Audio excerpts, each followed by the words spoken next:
if you love riding fast, and who doesn't, then clearly you need a road race bike. A bike, as the name suggests, designed for racing. These are bikes designed to be as lightweight as possible, as stiff as possible, sometimes with a bit of aero, but all about performance, with comfort usually some way down the list of priorities for these race focused bikes. And all the bikes in the video are proven at the highest level in the Tour de France and other World Tour events, but also as good away from the professional peloton in amateur road races. And also, if you're not racing, you're not pinning a number in a jersey, these are bikes that are great for stomping around your local roads, enjoying the speed and acceleration these bikes offer.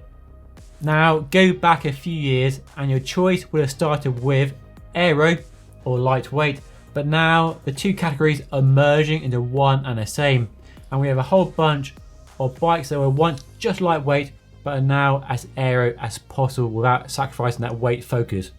Some companies still offer a lightweight bike and an aero bike, but many bike companies are offering just a lightweight sort of semi-aero bike and no longer have an aero bike. And the best example of that is the Specialized Tarmac SL7. For as long as it's been around, the Specialized Tarmac has been an obvious, easy and no-brainer choice if you want a road race bike, whether buying at the top end SRX level or a more affordable expert or comp model. In my experience, I've always found the Tarmac to be a great performance road race bike, and the SL7 is the best yet. You get all that aero from the now discontinued Venge aero race bike in a bike that's still pretty lightweight, still looks good as well, and the handling is on point. And with this new disc brake focused design, there's now space for wider tyres than ever before. So a 30, maybe a 32 active pinch will fit, giving you great comfort for real world riding away from racing. Sadly, the value for money with Specialized isn't always that great, shall we say, and the wheels on lower end models can often be a bit of a disappointment, but the frame is always the same as you get on a top end model apart from the carbon fibre grade. But those lower models do offer good upgrade potential if you want to buy a bike and upgrade it over time as you get more proficient at racing. So the reason to choose a Tarmac SL7 is that you want a race proven winning bike with great performance, great handling, and you don't mind that the value for money isn't quite as good as other bike brands. Now, where the Specialized Tarmac SL7 doesn't offer the best value for money in the world, the same can't be said of this bike, the giant TCR Advanced. Available in 3 builds, there's still a choice of rim brakes if you don't want disc brakes, and you have space for up to a 32mm wide tyre on a disc brake option, giving you a fantastic, versatile all-round option. So rim brakes, disc brakes, you can have it how you want. It's a great platform. And the performance, the handling, the speed, the comfort is right up there with the Specialized Tarmac and other bikes in this video as well. And if you're new around here, you might not know I've been riding a custom built giant TCR Advanced for the last year. You can see that video down below, and it is a fantastic bike that just does everything you want in a road race bike, but it's also really good when you're not racing but you want a bike for real world riding with good comfort, give you all that speed and acceleration you expect from a road race bike. The cable routing isn't everybody's cup of tea. I don't personally mind it, and with a wireless group set it's not so bad at all, and it gives you more freedom to fit any stem or handlebar you want. You're not tied into a bespoke one-piece aero handlebar that you are on some other bikes in the video. But the only caveat to fitting any stem you want is they have overdrive too, so a 1 1/4 inch diameter stereo tube, not the more common 1 1/8 inch stereo tube getting most other bikes, so that is something to bear in mind. The TCR also isn't as visually exciting as other bike brands, although it's not as bad as it used to be, and they are making big improvements in the look and finish of the frame.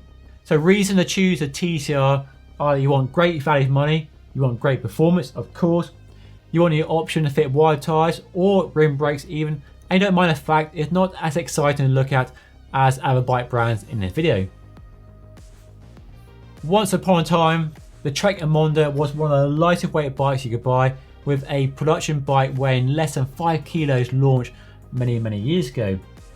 These days, it's a semi-aero lightweight bike with disc brakes. There's no longer a rim brake option, and it's not as light as it used to be. Now, if you buy the top end SLR, the most expensive version, the frame does weigh an incredible 700 grams, which is very good for the disc brake focus of this frame. But if you can't afford that bike and you can only afford the SL bike, then the frame weight jumps to nearly 1200 grams, which is quite impressive. They made it so heavy.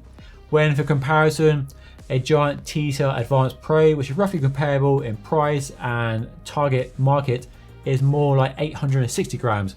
So a lot heavier than it really should be for the price of that frame. So the SL Emonda is hard to recommend than other bikes in the video unless you can afford the SLR, which is truly lightweight.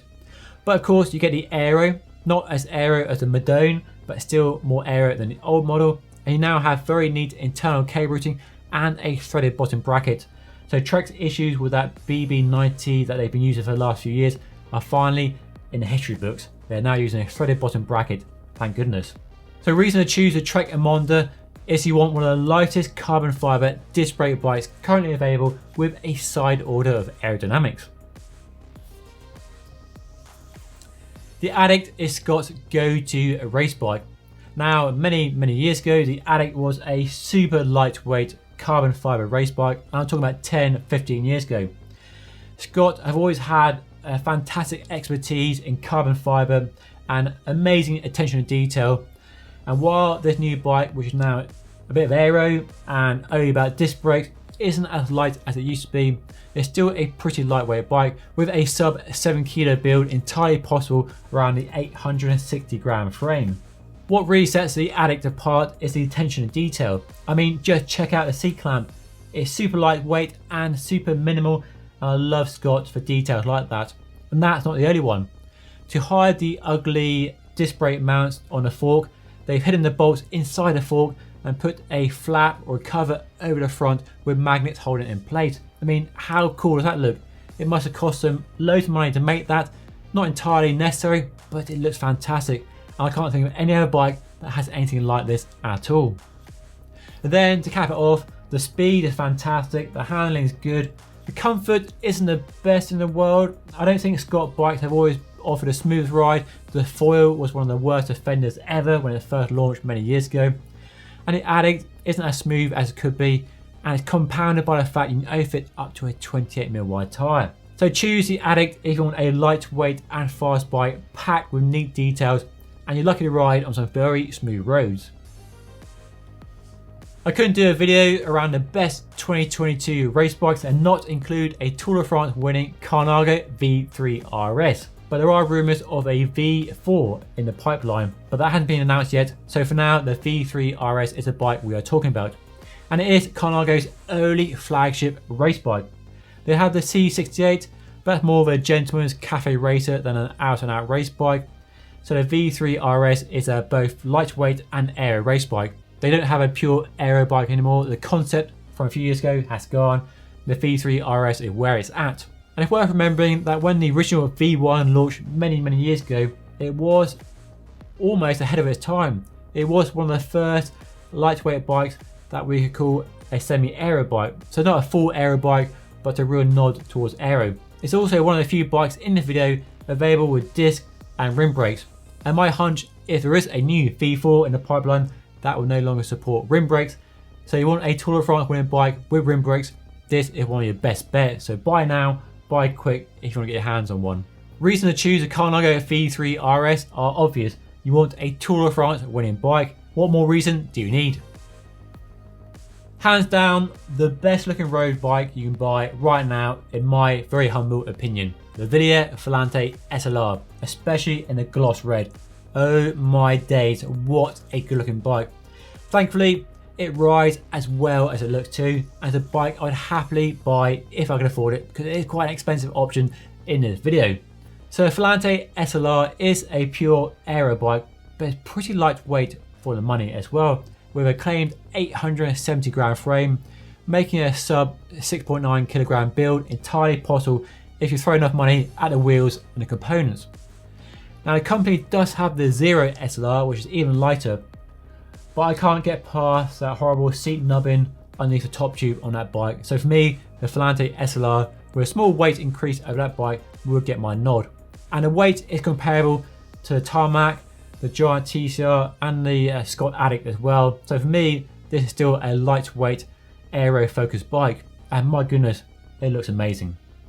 So reason to choose a Filante SLR, clearly you want the best looking bike in the world and one that's fast, rides well, and did I say it looks good? Oh my days, what a good looking bike. Another nailed on obvious choice is the Cannondale SuperSix EVO. Now not as distinctive looking as it used to be and is a lot more generic in its appearance with drop rear stays and a camtail down tube and one piece handlebar stem, but it is a faster bike than the old bike whilst retaining the fantastic handling the old bike was always renowned for. But comfort has got even better, partly due to the fact it's only available with disc brakes, there is no rim brake option, so there's now space for up to a 32mm wide tyre. So great for rough roads, even dare I say it's on light gravel or dirt roads on this bike will be just fine. So reason to choose the Cannondale SuperSix EVO is you want a Cannondale, and Cannondale is still an enduringly popular bike brand. Now if you have some really deep pockets, you might just consider the Pinarello Dogma F. And don't forget to buy matching Ineos team kit to impress your mates down at Richmond Park on Sunday morning. Joke, I'm joking. So the new Dogma F might drop the number, but retains the foundation of the F12 and the F10 and the F8 before it. So a lightweight-ish aero frame, and they basically refined the formula over the years. They haven't really strayed far from that recipe because I guess if it works, don't mess with it too much, and it does work. They've won more Tour de France victories in this century than any other bike brand. I mean, of course due to the team, but the bike had its part to play as well. The new Dogma F isn't a huge leap forward from the F12, a bit lighter here and there, a bit more aero, some 3D printed parts and stuff. And it is still available with rim brakes as well as disc brakes, but Team Ineos Grenadiers appear so far to have switched entirely over to disc brakes for the 2022 season, and they're even using tubular tyres as well. Who'd have thought it? Go back 3 or 4 years and I never thought the team would be on disc brakes or tubular tyres, but here we are, they have finally caught up with the rest of us. So reason to choose a Pinarello Dogma F are pretty obvious. You want the most successful race bike of the century. The Teammachine from Swiss bike brand BMC often goes under the radar and gets forgotten about, which is a real shame, because I've ridden the Teammachine in various guises over the years and it's always impressed. Great handling, great performance, distinctive looks as well, which is hard to do these days, and a bike that just does everything you want in a road race bike. As with most bikes in this video, it's only available with disc brakes, but despite the move to heavier disc brakes, the frame is still pretty lightweight with a claimed 820 gram frame. So a sub 7 kilo build, 6.8 possibly, is entirely doable with the frame as a platform to start with. The cable routing is a little bit funky, shall we say, on the Teammachine, not the neatest to work with. It goes underneath the stem into the frame, so it works kind of well, but it's a bit tricky to change. So you tie in with a stem length and handlebar a bit more than other systems. Not quite as neat as the Tarmac SL7 interpretation of internal cable routing, in my opinion. But reason to choose a BMC Teammachine are you want something a bit different. You're not going to follow the crowd and buy a Tarmac S-Works like everybody else. You want something that's going to stand out. And lastly, and for a reason, is the Canyon Ultimate. I put the bike last in the video because it's the oldest bike here and most in need of an update. The underlying technology and design of the frame dates back to 2015 when they introduced the Mark III version, updated with disc brakes in 2017, but since then it hasn't really changed all that much. But admittedly it still rides pretty well. It's not quite as fast and sharp and responsive and firm as other race bikes in the category, and a bit soft perhaps, but does offer a nice smooth ride if that's your want. So in one way it still ticks all the boxes, but in this world of fast moving updates it just feels a bit dated really. But the value for money, as with Canyon usually, is pretty good. Not as good as it used to be 5 years ago, but still very good. And Canyon really nails the specification, so good wheels and good tyres across the board.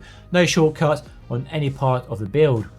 And if you do care about weight, then the top end CFR version with a fancy Japanese carbon fibre weighs just 641 grams, so definitely easily the lightest frame in this video. So it might be the oldest, but it's still the lightest. So that might be reason to buy this bike if not sure which one to go for. If you enjoyed this video but you want a bike designed for a bit more comfort, then you need an endurance road bike, and you check my video of the best endurance road bikes available right now by checking the video right here. And don't forget to subscribe by hitting the button just here. But that's all for today. Thank you so much for watching. I'll see you again very soon.